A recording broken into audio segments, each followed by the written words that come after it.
Hello, PC WizKid here with the Asus R7-250X. This is the 1GB model. There is another one with 2GB and 2 fans. The one we're looking at here is an entry-level card. As you can see, core clock 1 GHz, memory clock 4500 MHz effectively. 128-bit means entry-level really when it comes to gaming. So your home PC would do very nicely with this card. One 6-pin power connector is all you really need to get this puppy up and running, which is great.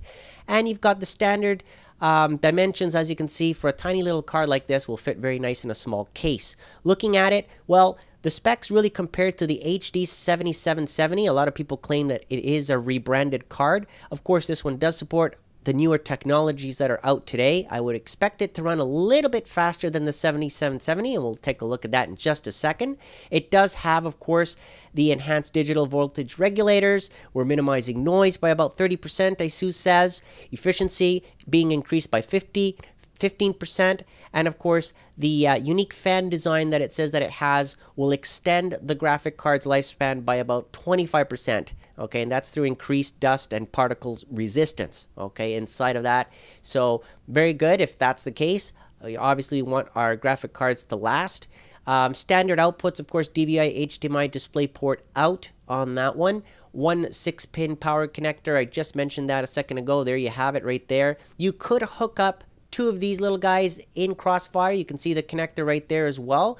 And well, taking a look on the inside, if you were to open this cover up, you've got the heat sink, the round heat sink, and the fan, which is basically inside of that and built into one. Okay, so let me just take out the cover here quickly, and you can see what I'm talking about. There's the fan, and there's the heat sink. That's pretty much it on that one. And what else can I tell you? Well, I mean, I did overclock this card. I did find it very stable and quiet. So those are 2 key things for me when I buy and test a graphic card. We want to make sure that it runs smooth. Because it's an entry-level card, you're not really going to get too much in the box. The drivers, the GPU tweak software. You do have a DVI to VGA in case you have an older monitor, and the Crossfire bridge connector there for 2 of these cards. That's pretty much it. Here's my mainstream home gaming PC. It's just an average light gaming. As you can see, there it is, 650 watt power supply from Corsair. We got an FX 4350 CPU, so that's not necessarily a high-end CPU, but it's a good mainstream one. But I did overclock it to 4.6 gigahertz, and wow, does it run nice. And well, 8 gigs of RAM, more than enough to run here on Windows 8 on this machine. You can see there the Asus specs on the ROPs, the shaders, the texture fill rate, and the pixel fill rate. All of that is pretty much double than the R7-250 model, okay, in case you're wondering about the differences there. In GPU tweak that is provided here by Asus, you can actually control and see all the values. You can overclock it, of course. On idle, it's about 25 to 30 degrees Celsius, and then on full load, and here is an example on running it on full load with the Aliens versus Predator in the background, it can jump all the way up to about 65 degrees Celsius, okay? However, the fan runs really quiet on auto. I prefer to increase the fan to maybe 20-30%, maybe even lock it in at 30%. Overclocking, definitely you have to lock it in and increase the fan. I wouldn't leave it on auto. And you, depending on the machine and how, you know, it reacts in your build, in your machine, overclocking results are different. However, you can get to maybe close to 1200 megahertz on the core and 5000 megahertz effectively there on the memory clock. So it varies, but that's roughly, you know, what I got. And again, fan speed, did not leave it at 10%. I increased it to 30%, and I took it off auto, then save a profile and have it reboot every time with those settings. Benchmarks. Let's take a look here.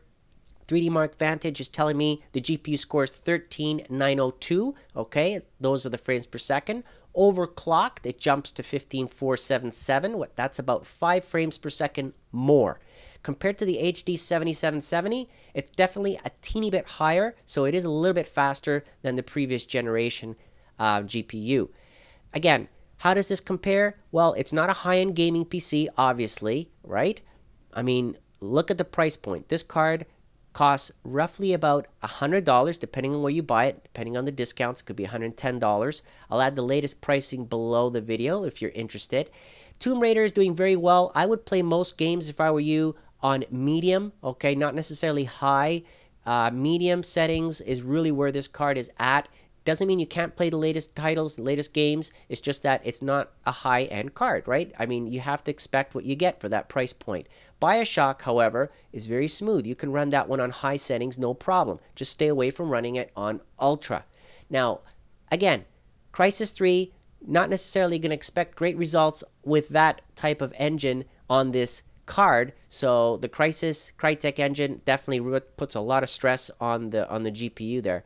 Alien vs Predator again shows non-overclocked, 5 frames per second difference there as well when you overclock it further. Great looking card. I mean, I gotta admit, very quiet, very efficient, does a great job for Asus and AMD. Definitely recommend it. I'll add the latest link to the pricing below like I mentioned. Comment, let me know what you think, and again, thank you for watching.